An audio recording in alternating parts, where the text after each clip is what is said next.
But join me shortly after that show this afternoon to talk about his friend. Here's our conversation.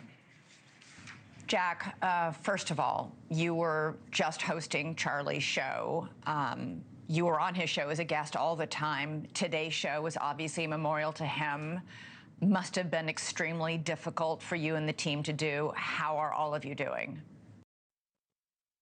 Well, thanks for having me on and giving me this opportunity to talk about my friend. It's rough. I certainly wish I were here under better circumstances.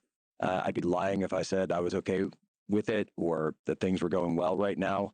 But I know that Charlie would do it for me. I know that I can hear his voice in my ear saying, keep going, don't quit. And that's just who he was. He was the full embodiment of the never quit attitude, even to the point of what happened yesterday, where, you know, he went out the way he lived, fighting for the truth, holding a microphone on campus, talking to people. That's who he was. That's who he was. His clips of his debate, Prove Me Wrong, on college campuses across the country have for years gone seriously viral. Any kid in high school and college and older, but especially that generation, has seen them. They've been viewed by hundreds of millions of people. Most people knew him as a fast, as a witty, as a fierce conservative debater. But what was the private side like? I keep hearing from those who knew him well that, you know, he could be very confrontational, although always respectful in these debates. But in person, he was unfailingly polite and lovely as a person.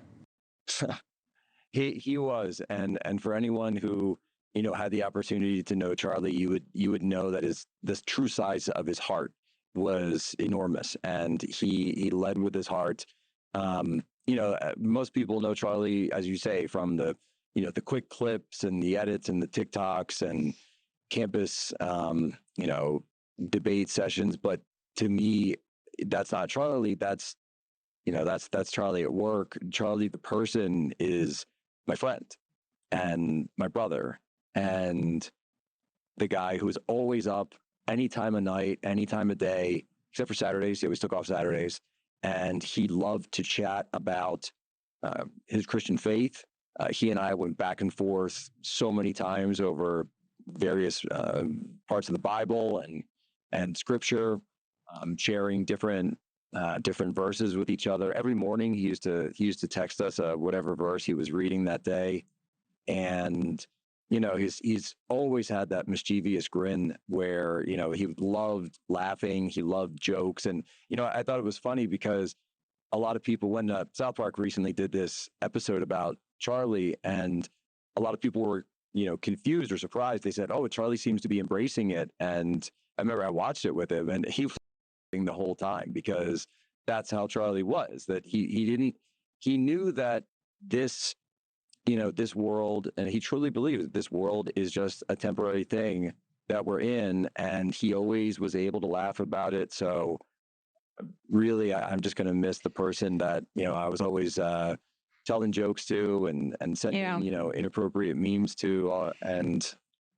just being my friend. I know you spoke to Charlie after the assassination attempt on President Trump in Butler, Pennsylvania, because that was a scary security situation.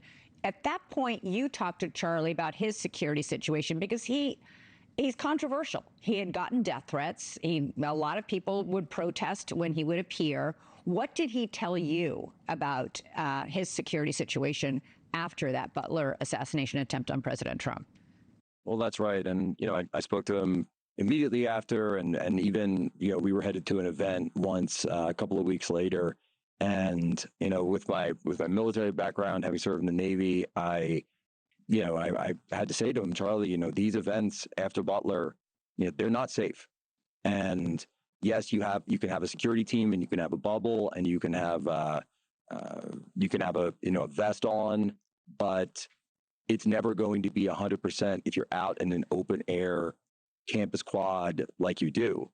And he basically said that he didn't want to stop. that he wasn't going to stop. And the reason, though, was even though he knew the not threat. because he wanted, even though he always knew the threat. I mean, Charlie got death threats every single week of the year. Almost every single event he went to, he was getting death threats. This was something that he lived. He never talked about it. He never talked about it. But this was a constant thing for him and for his family, personally, that they had to deal with wherever he went. So he never traveled without security. It's just something that, at his point in his career, that he was dealing with on a 24/7 basis. But even though he knew the threats, he said what he said was, the kids always come and the kids want me there. And he went for them. And I really want to stress that in whatever I say about Charlie, is that this wasn't about him and it wasn't about followers. It was actually about meeting people. Yeah, here are Charlie's own words. We as a culture have to get back to being able to have a reasonable disagreement where violence is not an option. When people stop talking, really bad stuff happens. And that's Charlie. If you came to one of these events, he would always say the rule was, if you disagree, come to the front. And if you have a disagreement, I want to talk to you first. And he would always try to meet that person, not on a political frame, but he would try to go around the politics and speak directly to their heart, try to find out what made them tick, what their interests were, and try to meet them on a human level and see the person beyond the politics. And I really hope that a lot of people can see the person that Charlie was beyond the political side of him. Have you had a chance to speak to his wife, Erica? I haven't spoken to her directly yet.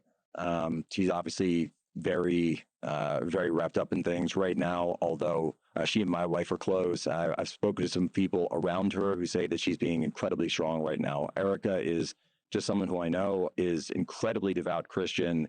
She's deeply, deeply faithful, and it is that faith that's going to carry her through this. Yeah, this is the worst possible thing that can happen to a family. She's got a lot to deal with right now. Jack Posobiec, thank you so much. Really appreciate you coming on the show to talk about Charlie tonight. Thank you. God bless. Thank you for watching. Subscribe below and download our NewsNation app right now on your phone, and you will get fact-based, unbiased news for all Americans.